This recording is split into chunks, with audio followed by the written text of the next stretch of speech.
함께 예배드리러 오신 성도님들을 축복합니다. 우리 다 같이 인사합시다. 사랑합니다. 축복합니다. 이렇게 인사합시다. 예수님 안에서 기쁨이 넘쳐나기를 바랍니다. 아멘. 오늘 말씀은 광야에서 피어나는 기쁨이라는 제목으로 은혜를 나누려고 합니다. 대림절은 기다림의 계절입니다. 그런데 셋째 주일은 특별합니다. 어둠 속에서 기쁨의 촛불을 밝히는 날입니다.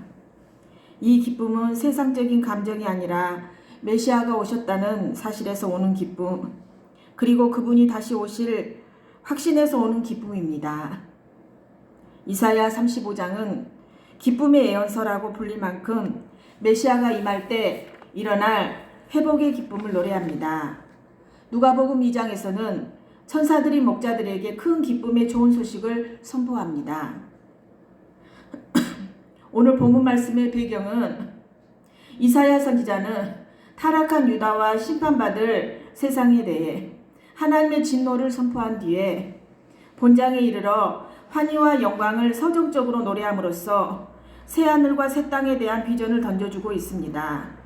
당시 하나님의 진노에 대한 선지자 이사야의 선포로 말미암아 이스라엘 백성들은 두려움에 떨었습니다. 북이스라엘이 멸망한 이래 남유다 백성들은 언제 들이닥칠지 모르는 이방 열강의 침입을 두려워해야 했고, 정체적으로 경제적 혼란으로 인해 내적으로도 매우 불안한 상황이었습니다. 때문에 선지자의 심판 선포는 백성들을 주눅들게 하기에 충분했습니다. 이러한 때에 이사야 선지자는 하나님의 심판 이후 영광스러운 하나님의 나라가 펼쳐질 것이라는 새로운 소망을 불어넣어 주고 있습니다. 첫 번째로, 광야가 춤추며 꽃이 핀다. 1, 2절 상반절을 보면 광야와 메마른 땅이 기뻐하며 사막이 백화바같이 피어 즐거워하며 무성하게 피어 기쁜 노래로 즐거워하며 레바논의 영광과 갈멜과 사론의 아름다움을 얻을 것이라 하였습니다. 여기서 광야와 메마른 땅, 사막은 죄로 말미암아 하나님의 은혜가 떠나 어떠한 선한 것도 낼 수 없는 척박하고 소망이라고는 조금도 찾아볼 수 없는 메마른 인간의 심령을 비유적으로 표현한 것입니다. 참으로 타락하여서 죄를 범한 인간 심령의 본래의 상태는 그 어떤 선한 것도 낼 수 없고 소망도 없이 오직 악한 것들만 내는 광야와 같고 사막과 같습니다. 그런데 본문은 그러한 광야, 메마른 땅, 사막이 기뻐하며 백합화같이 되어 즐거워하며 무성하게 피어 기쁜 노래로 즐거워하며 레바논의 영광과 갈멜과 샤론의 아름다움을 얻을 것이라고 하였습니다. 이것이 무엇을 말하는 것입니까? 이것은 선한 것이라고는 전혀 낼 수 없고 소망이라고는 전혀 가질 수 없었던 척박한 인간의 심령이 부드럽고 기름진 옥토와 같이 변화되어 아름다운 열매를 내고 풍성한 소망을 가질 수 있게 된다는 것입니다. 그렇다면 언제 그러한 일이 일어난다는 것입니까? 이는 오늘 말씀 2절 말미에 제시되어 있습니다. 그것들이 여호와의 영광 곧 우리 하나님의 아름다움을 보리로다. 아멘. 여기서 그것들은 광야와 메마른 땅, 사막, 그 죄로 말미암아 척박하여진 인간의 심령을 가리킵니다. 결국 이는 여호와의 영광을 보게 될 때에 척박하여진 인간의 심령이 변화하여 옥토같이 된다는 말입니다.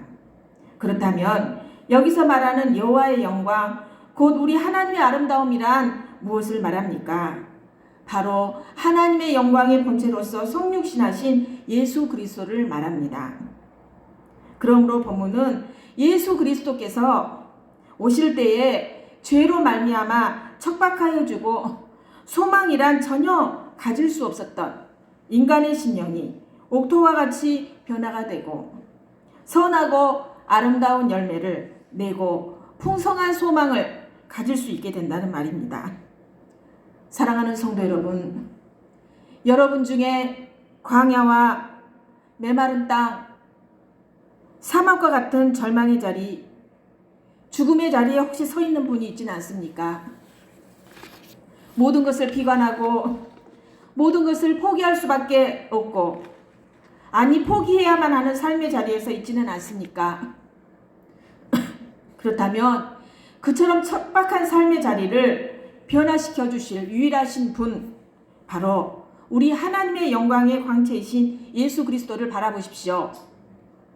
그분의 구원하심과 회복케 하시는 은혜를 간구하십시오. 능하시며 복되신 역사를 이루시는 우리 하나님은 여러분을 어떤 절망 가운데서도 어떤 공고함 가운데서도 건져주십니다. 여러분의 삶의 자리를 축복된 자리로 만들어 주십니다. 생명의 결실이 넘치는 기름진 곳으로 변화시켜 주십니다. 믿으십니까? 아멘. 두 번째로 약한 손을 강하게 하라. 아멘. 그리스도의 은혜로 굳게 선 성도들은 그 은혜로 타인들을 세워주어야 합니다. 3, 4절을 보면 너희는 약한 손을 강하게 하며 떨리는 무릎을 굳게 하며 겁내는 자들에게 이르기를 굳세어라. 두려워하지 말라. 보라, 너희 하나님이 오사 보복하시며 갚아주실 것이라. 하나님이 오사 너희를 구하시리라. 아멘. 이 말씀은 온 수들의 압제하에 있는 하나님의 백성들을 향한 공고로서 1차적으로는 이방 원수인 아수르의 침공으로 온 나라가 황폐화되었고 이제 예루살렘마저 포위되어 멸망의 위기에 처한 유다 사람들을 향한 공고입니다. 이렇게 보면 본문은 하나님으로부터 유다의 구원과 회복에 대한 계시를 받은 이사야가 유다의 지도자들을 향해 이 소식을 전하고 그들로 하여금 두려워하는 백성들, 의기소침한 백성들을 위로하고 격려할 것을 권면한 것으로 볼 수 있습니다. 여러분, 교회 안에는요, 믿음이 강한 사람도 있고 믿음이 약한 사람도 있습니다. 이들 중에 믿음이 강한 사람들은 하나님의 은혜가 얼마나 크고 놀라운 것인지를 잘 압니다. 하나님께서 그 백성인 성도들을 얼마나 확고하게 붙들어 주시는지를 잘 압니다. 그래서 믿음이 강한 사람들은 세상의 어떤 시련과 풍파 가운데서도 흔들림이 없습니다. 이미 믿음의 터 위에 굳게 서 있기 때문에 강하고 담대하게 그 모든 풍파와 맞서 싸울 수 있습니다. 하지만 믿음이 약한 사람들은 세상에서 겪는 크고 작은 시련과 고난 앞에서 낙심합니다. 그리고 절망하기 쉽습니다. 심지어 믿음 자체를 포기하기까지 합니다. 아, 기도해도 하나님이 들어주시지 않네. 기도할 필요 없다. 이런 사람들을 대하여 믿음이 강한 자들이 해야 될 바가 무엇이겠습니까? 그렇습니다. 그들 역시도 자신들이 선 믿음의 굳건한 터 위에 서도록 이끌어야 할 것입니다. 자신이 체험한 은혜, 주님이 약속하신 승리, 그들의 귀에 들려주고 위로와 격려를 아끼지 말아야 합니다. 여러분이 전도하신 분들이 계십니까? 그렇다면 내가 예수님 믿고 체험한 은혜, 내가 예수님 믿고 승리하는 삶을 살아간 이런 것들 그들의 자꾸 귀에 들려주고 그들이 힘들어하고 쓰러지고 절망할 때에 위로해 주어야 한다는 것입니다. 내가 예전에 이런 일을 당했는데 하나님이 나를 이렇게 구원해 주셨어 하면서 자꾸 들려주어야 합니다. 사랑하는 성도 여러분, 여러분들 중 먼저 믿음 위에 세워진 분들이 계십니까? 다른 이들보다 더 굳건한 믿음 위에 서서 소망 가운데 모든 어려움과 시련을 너끈히 이겨내신 분이 계십니까? 여러분처럼 그러면 그렇게 견고하게 서도록 여러분들의 세우신 하나님을 찬양하는 삶을 사십시오. 그리고 더 나아가 여러분들을 서게 하신 주님의 은혜를 힘입어 타인들까지도 든든하게 서나갈 수 있도록, 당당하게 서나갈 수 있도록 그들을 격려하고 위로하고 그들의 약한 손, 떨리는 무릎을 강하게 하고 굳게 하는 사역을 감당하시기 바랍니다. 내 가정에서, 내 작정에서, 내 직장에서, 내가 있는 곳에서 이러한 사역을 감당하시기 바랍니다. 그들 역시도 여러분들과 같이 든든히 서도록, 여러분 인자 막 전도회 갖고 오면 그 초신자들 조금만 있으면 흔들리고 넘어지고 교회 나오지 않잖아요. 그들 역시도 여러분들과 같이 든든히 서도록 참고 인내하고 바른 믿음 위에 세우도록 힘을 다하시기 바랍니다. 누가복음 22장 32절 보면 그러나 내가 너를 위하여 내 믿음이 떨어지지 않기를 기도하였노니 너는 돌이킨 후에 내 형제를 굳게 하라. 내가 전도한 사람들, 내 가족들 믿음이 떨어지지 않기를 기도해야 합니다.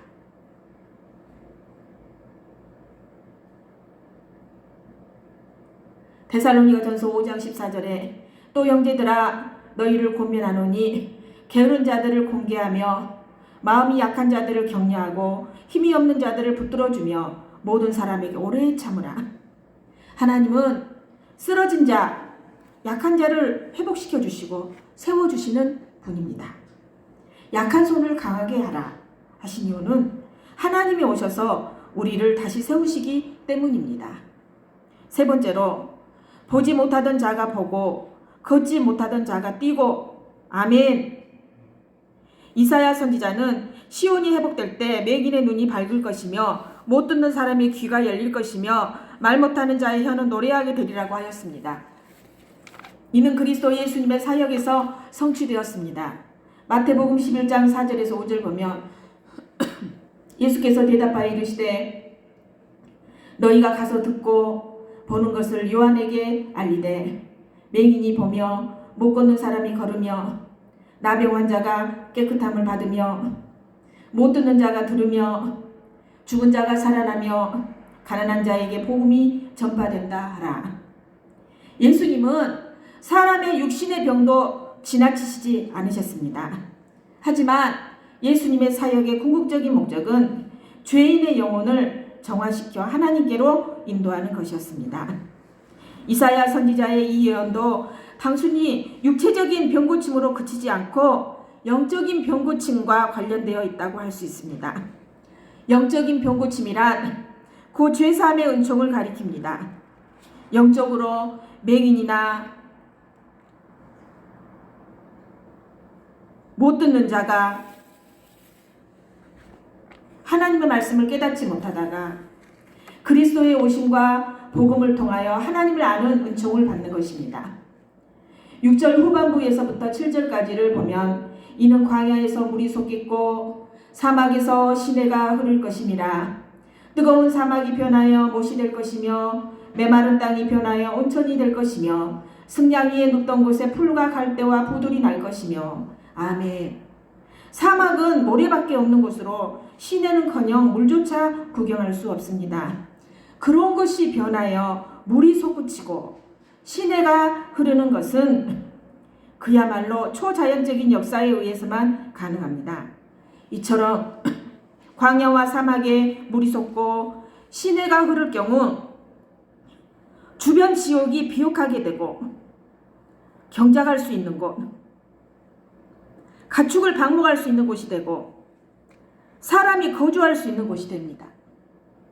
이는 죄로 인한 저주가 풀리고 땅이 역동적으로 회복이 되어 생명의 축복을 누리게 된다는 의미입니다.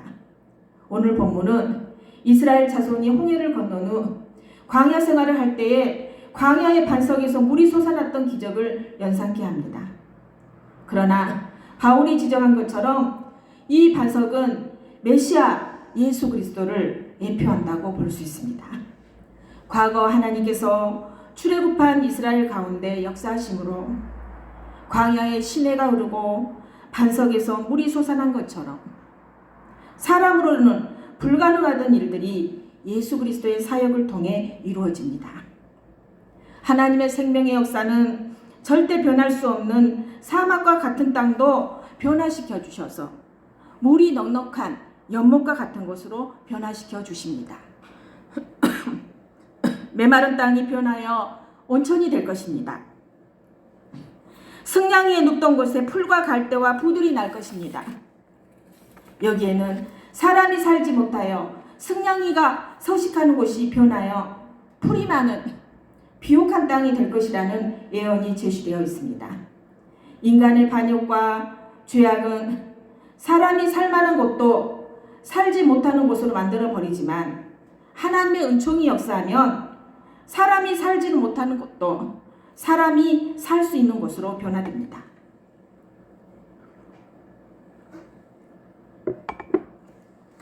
부들에 해당하는 꼬메는 히브리어로 꼬메인데, 꼬메는 본래 물을 흡수하는 것에서 유래한 단어로서 물을 많이 머금은 갈대 또는 파피루스 갈대를 의미합니다. 이런 갈대는 축축한 늪지에서만 자랍니다. 본문은 황폐하여 사람이 살 수 없고 생존력이 강한 승냥이만 살 수 있었던 황무지가 다시 사람이 살 수 있는 곳으로 회복되음을 예언했습니다. 사랑하는 성도 여러분, 우리는 죄로 인해 보지 못하고 듣지 못하고 걸을 수 없는 영적 장애인이었습니다. 그러나 예수님이 오셔서 우리의 눈을 열어주셔서 하나님을 보게 하여 주시고 귀를 열어 복음을 듣게 하시며 걸을 수 없었던 인생이 하나님 나라 길을 걷게 하셨습니다.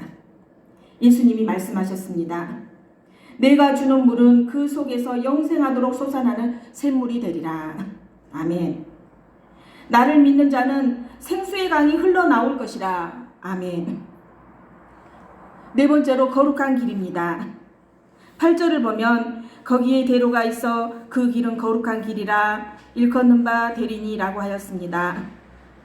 여기서 거기는 소망을 가질 수 없는 사막과 같은 이 세상을 의미하기도 합니다.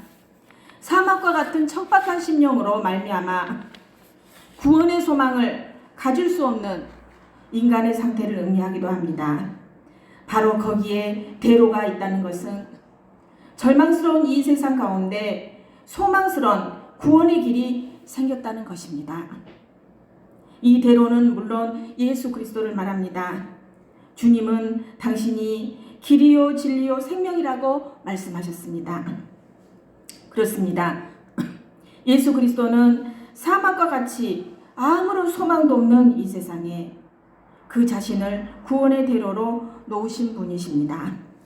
세상의 세속 종교들은 인생들에게 구원의 길을 제시하는 듯 보이지만 나중에는 길이 사라지고 인생들로 여전히 사막에서 헤매게 하고 맙니다. 하지만 예수 그리스도가 사막에 놓으신 길은 너무도 넓고 확실하고 아무리 모래바람이 불어 닥친다고 해도 길을 잃을 염려가 없습니다. 예수 그리스도를 믿고 의지하는 자는 구원의 길을 잃지 않고 마침내 하나님께서 멸망하신 구원에 이르게 되는 것입니다. 8절 중반부를 보면 깨끗하지 못한 자는 지나가지 못하겠고 오직 구속함을 입은 자들을 위하여 있게 될 것이라는 말씀이 제시됩니다. 그 구원의 대로는 아무나 갈 수 있는 길이 아닙니다. 그 길은 대로이고 그래서 얼마든지 많은 사람이 갈 수 있는 길이지만 그렇다고 아무나 갈 수 있는 길은 아닙니다. 본문은 그 길은 깨끗하지 못한 자는 지나가지 못한다고 말씀하고 있습니다. 그리고 그 길은 오직 구속함을 입은 자들을 위하여 있게 될 것이라고 하였습니다. 여기서 구속이란 말은 본래 값을 치르고 노예를 해방시켜주는 것에서 유래된 말입니다. 그러므로 구속함을 받은 자들이란 대가를 치른 자라는 의미입니다. 결국 이는 구원의 대로를 가기 위해서는 대가를 치러야 한다는 것입니다.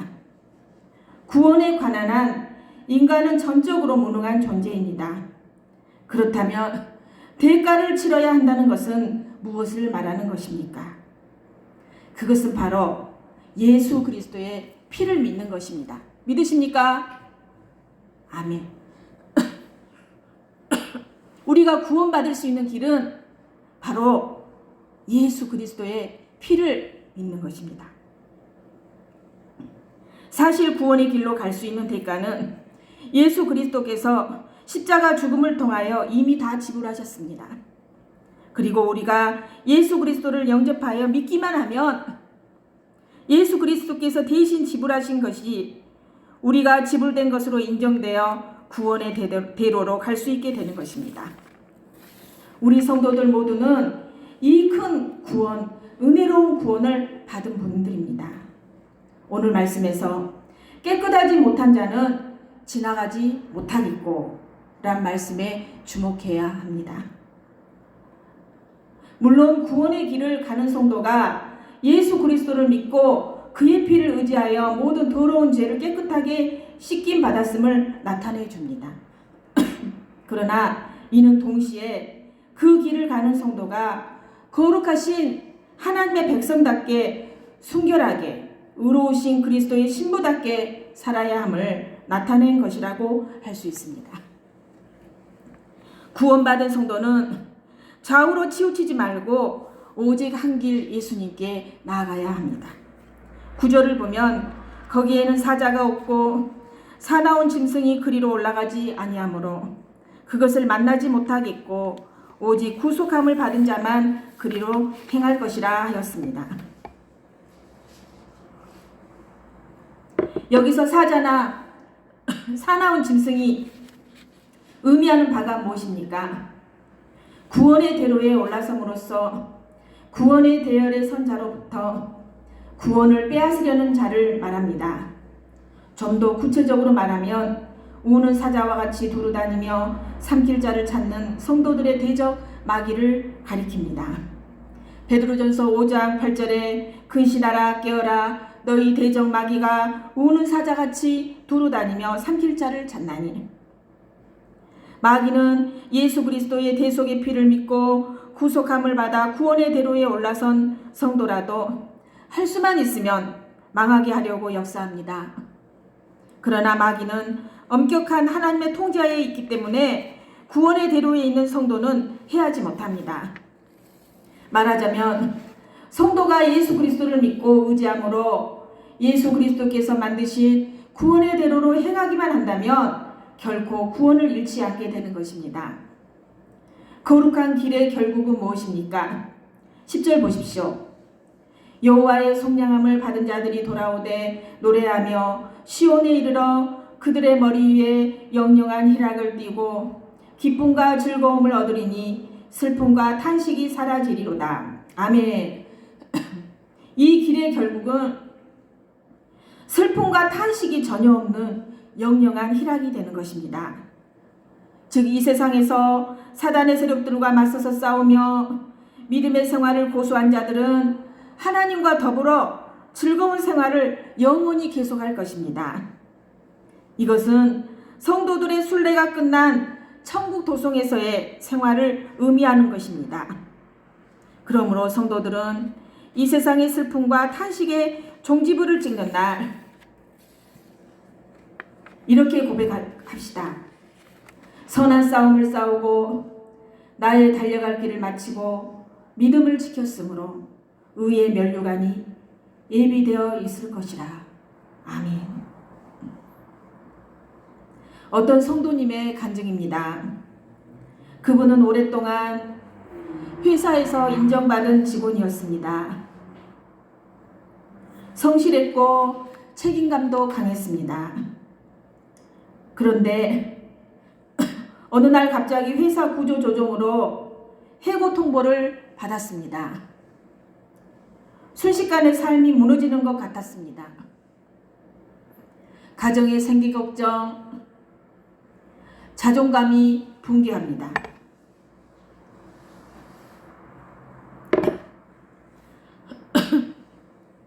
미래에 대한 막막함만 있습니다. 기도가 나오지 않습니다. 기도가 나오지 않는 광야가 눈앞에 펼쳐졌습니다. 그분은 이렇게 말했습니다. 목사님, 저는 제 인생이 쓸모없는 황무지라고 생각했습니다. 하나님이 나를 버리신 줄 알았습니다. 그러나 시간이 지나면서 하나님께서 한 가지 길을 열어주셨습니다. 새로운 직장이 아니라 오랜 꿈이지만 한 번도 시도하지 못했던 작은 사업의 기회였습니다. 두려웠지만 그분은 말씀을 붙들고 한 걸음 내디뎠습니다. 시작은 미미했습니다. 아무도 찾아오지 않는 광야 같았습니다. 그는 매일 새벽에 말씀을 붙들고 울면서 하나님 앞에 기도했습니다. 그러던 어느 날 한 고객이 그의 정직함과 친절함을 보고 주변에 소문을 내기 시작했습니다. 그 일을 계기로 사업이 조금씩 살아나기 시작했습니다. 그리고 그는 이렇게 고백했습니다. 목사님, 하나님이요, 제 광야에서요, 꽃을 피우시는 것을 보았습니다. 여러분 혹시 광야 같은 삶을 살아가고 계신 분이 계십니까? 여러분이 하나님을 붙들면 광야에서 꽃을 피워주십니다. 믿으십니까? 아멘.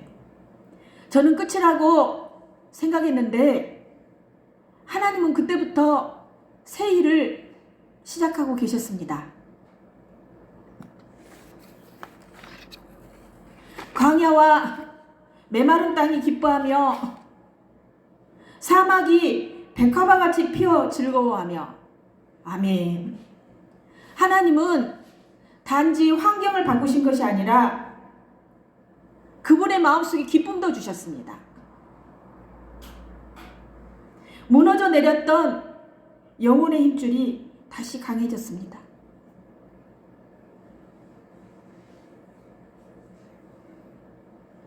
두려움 대신 기쁨이 생겼습니다. 절망 대신 용기가 생겼습니다. 무거운 마음 대신 찬송이 피어났습니다.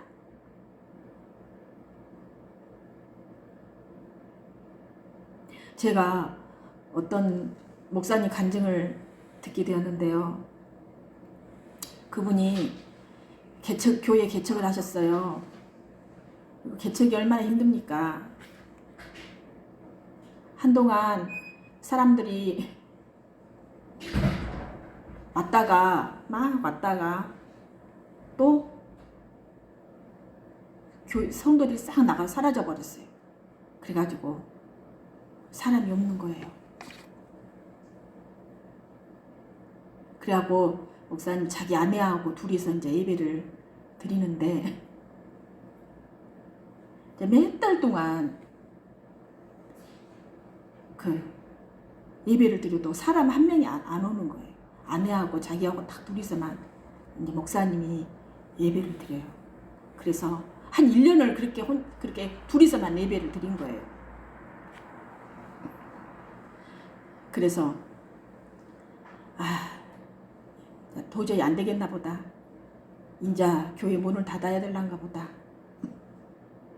그렇게 하고 마지막 예배를 드렸답니다. 그래가지고 아내하고 둘이서 딱 오늘이 마지막 예배다고 이렇게 이제 예배를 딱 시작하려고 딱 이제 찬송을 부르고 막 예배를 막 드리고 있는데 갑자기 누가 문을 착 열고 어떤 청년이 들어오더랍니다. 탁 들어와가지고 막 눈물을 흘리면서 막 기도를 하는 거예요. 그래가지고 그 청년 때문에 교회 문을 못 닫았답니다. 그 한 사람이 하나님이 교회 문을 못 닫게 하려고 그 청년 때문에 교회 문을 못 닫았는데 나중에 청년이 막 매주마다 와갖고 같이 와가지고 막 예배를 드리고 막 그렇게 하더니 그 청년도 광야 같은 세상을 살고 있었어요. 직장도 없고 그렇게 힘들었는데 어느 날 갑자기 직장이 생기고 직장에 들어갔더니 그 직장 사람들이 있는 거예요. 하고 전도를 해갖고 교회로 데리고 왔어요. 그래가지고 그 교회가 전도의 문이 열렸다는 그런 간증을 제가 봤습니다. 여러분 힘을 내시고 사시기 바랍니다. 광야는 끝이 아니라 시작입니다. 하나님은 우리가 있는 광야에 새 일을 이루시는 하나님입니다. 광야가 꽃피는 곳이 됩니다. 약한 손이 강하게 됩니다. 보지 못하던 자가 보고 듣지 못하던 자가 듣습니다. 절망의 땅에서 생수의 강이 흐릅니다. 그리고 우리 앞에 구원의 길이 열립니다. 이 모든 일은 예수님 안에서 성취된 약속입니다. 기도드리겠습니다.